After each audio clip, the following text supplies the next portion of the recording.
Good afternoon, everyone. Thank you for joining. Our topic today is when cloud rendering meets edge computing. As you can see, we have two speakers here today representing NTT DOCOMO and NTT Communications. I know there are too many NTT companies in the world, maybe 100, maybe 300. Sorry for the confusing. And you can consider NTT DOCOMO as a mobile communication provider and NTT Communications as long-distance communication provider. Just like the story we are going to tell, it's about an amazing combination of two fundamental technologies, cloud rendering and edge computing.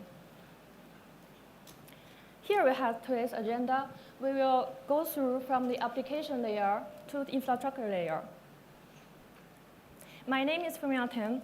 I am currently taking charge of edge computing platform development and use case driving. I'm very happy to introduce my colleague Yoshihiro, an outstanding XR specialist who lowers the threshold of playing fancy 3D content.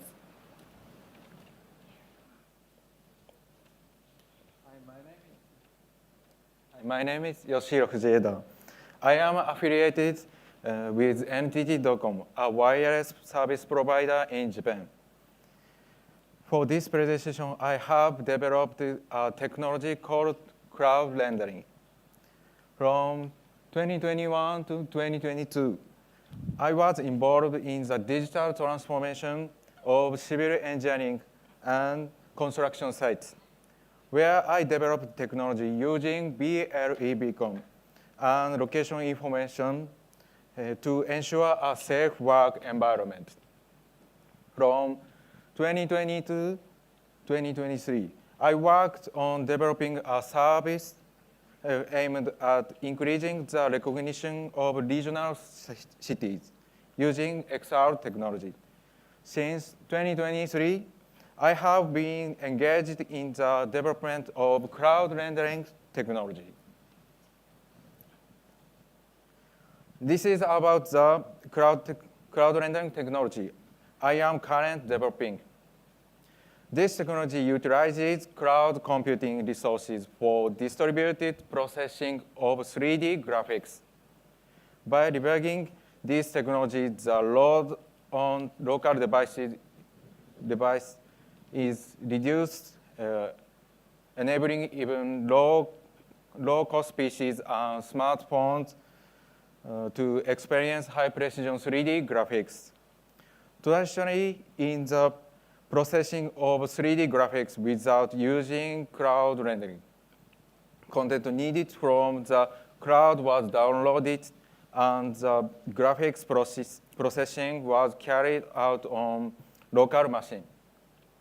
On the other hand, when using cloud rendering, the graphics processing is performed on the cloud side, and only the processed results are transferred to the local device. This reduces the load on the local device, allowing even low-cost devices and smartphones to experience high-precision 3D graphics.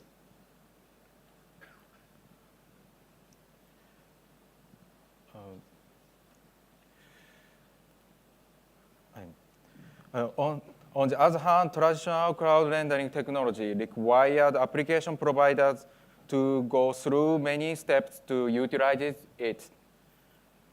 However, our cloud rendering technology distributed the processing of high-resolution 3D graphics simply by running 3D software on a specific runtime, providing a high-quality experience even on smartphones and low-cost devices. On the left side, traditional cloud rendering. Traditionally, when developing 3D software, it was necessary to embed cloud rendering modules within the software itself. Additionally, since the software itself performed the cloud rendering during deployment, there were challenges such as increasing the development costs and difficulties in reducing the deployment environment. On the left right side is our cloud rendering. By integrating the cloud rendering functionality into the platform, any 3D software running on the platform can benefit from cloud rendering. These are the use case for cloud rendering that we expect in the future. In recent years, the use of 3D data has become increasingly common in areas such as construction and civil engineering, digital archiving of cultural assets, and real-time monitoring of manufacturing sites. However, 3D data is larger in size compared to traditional data, leading to higher management costs and requiring enormous computational resources for processing. Therefore, we aim to solve these issues through cloud rendering. By integrating data management and analysis tasks that were previously only possible locally into the cloud, we enable sustainable data utilization.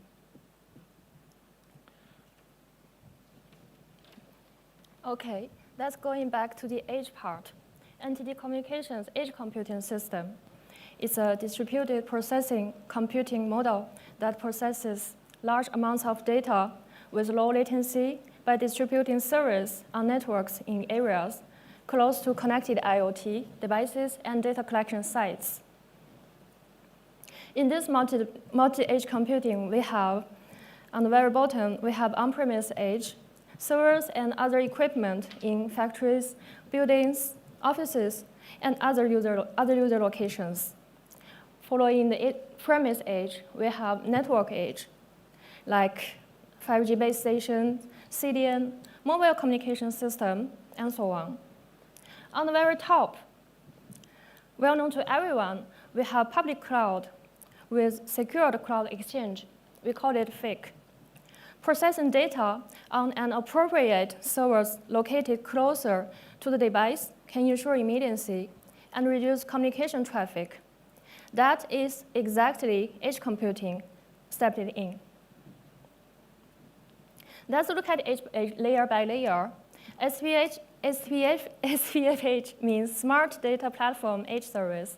It's an edge computing service to run various applications for edge utilization, can remotely delivered and centrally managed.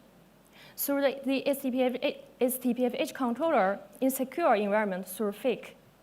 It enables you to run your application at your location as close as to your device, to your data as possible. It's possible to minimize the distance between your devices and servers. And then that's going up to the network edge layer. We have DOCOMO MAC. MAC means the multi-axis edge computing. It's a smart platform that enables solutions and digital experience that take advantage of the features of 5G. MAC is also a technology that optimizes and speeds up 5G communications by deploying computers that processes data close to user side. MAC has points all over Japan. Our customers can choose the nearest server location they want. They can also use MAC Direct, which directly connects devices and cloud infrastructure to optimize communication routes. Enables communication without going through the internet. And even you can enable QoS option to parameterize the most important traffic.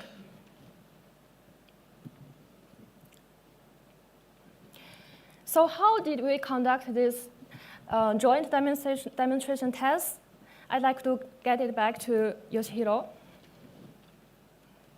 Thank you. To evaluate 3D video operation and responsiveness using table, smartphone in cloud computing and edge computing environments configured with the new technology, and to verify high precision 3D video delivery with stable quality.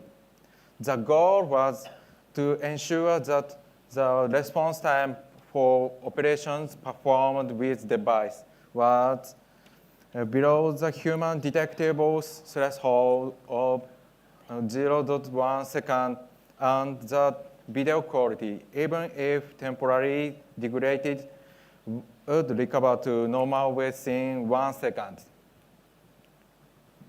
We also have a diagram to help explain the physical distance between the edge and the cloud away from the client device. You can see that the public cloud is the farthest away, followed by the network edge, which is the 5G base station relatively closer, and then the on-premise edge is closest, right next to the end client device. In cloud computing, when the bitrate drops sharply, video quality degradation was observed. Additionally, while video progress delays are minimal when the bitrate is low, the video quality is affected with unclear lines on figures and structure and block noises.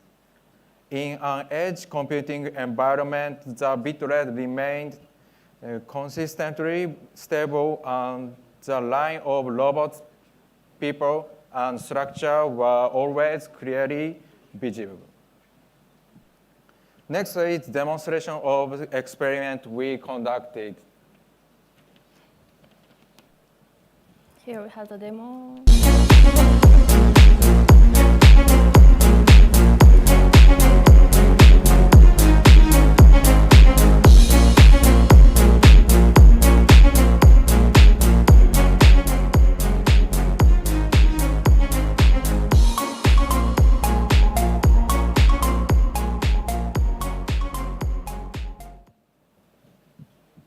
Okay, a short demo. We have a robot walk around in water space by key operation. Both the robot and the boundaries and the background looks very clear, high definition, clear boundaries, no block noises, and there's almost zero latency when we make the jump operation.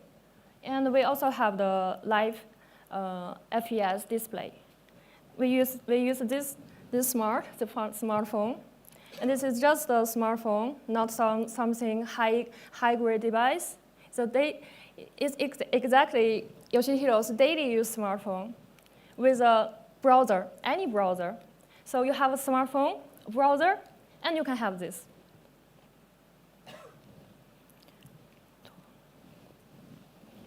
Leveraging our advanced cloud rendering and edge computing technologies, we will foster an ecosystem by integrating with other systems and collaborating with partners who possess core XR technologies. We aim to build a seamless and immersive 3D industry metaverse that draws on the power of NTT's infrastructure and create new value provided to the enterprise customers. The enterprise use case could be collaboration, robotics, mobility, and point cloud data. With 3D applications, widespread adoption could fundamentally transform a number of industries from entertainment to retail, education, architecture, and engineering. By taking advantage of DOCOMO's high performance, we will productively introduce innovative use cases that deliver superior quality, safety, and availability to our customers, enable high-definition and immersive experiences, even on the devices with varying capabilities, even with this kind of devices, while ensuring low latency and power consumption.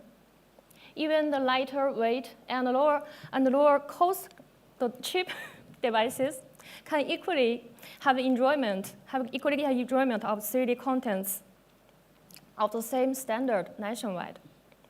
You may also say Japan is a very small country. It will not generate so much network latency even from Hokkaido to Okinawa. In response to this comment, let me introduce another NTT infrastructure. ION means Innovative Optical and Wireless Network. It's an initiative for networking and information processing infrastructure, including terminals that can provide high-speed, high-capacity communication utilizing innovative technology, focus on opticals, as well as a tremendous computational resources. ION consists of 3 major technology fields: cognitive foundation, digital twin computing, and all-photonics network. In March 2023, as a first step, NTT released APN service. The idea behind the APN is to use optical fiber and optical computer across the entire network.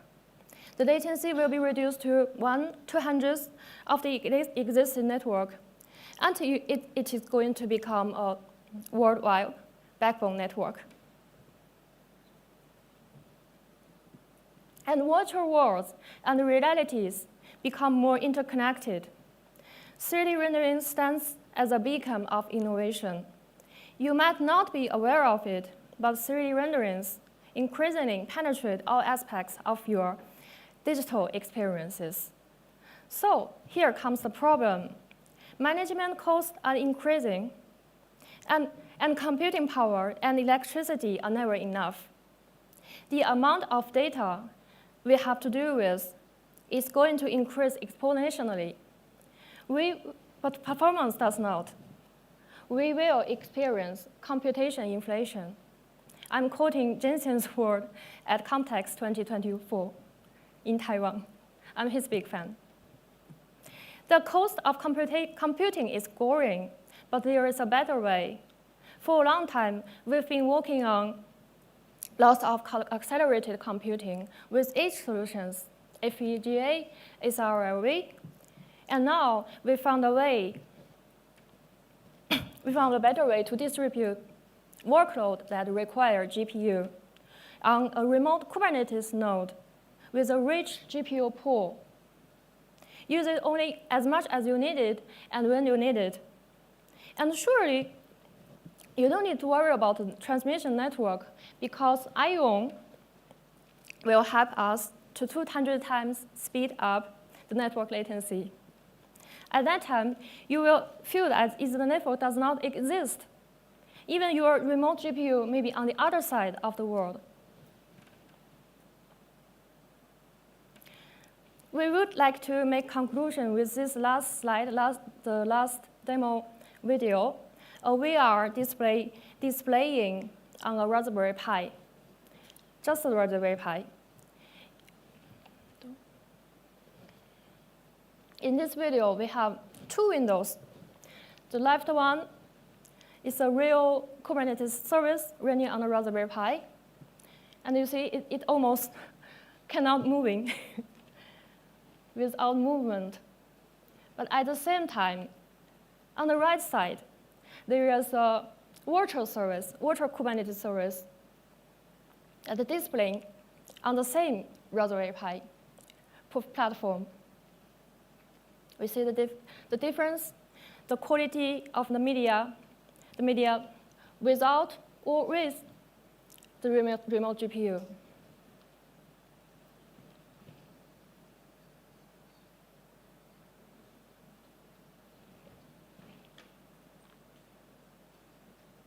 Tremendous NTT infrastructure, the tremendous computational resources is waiting for you.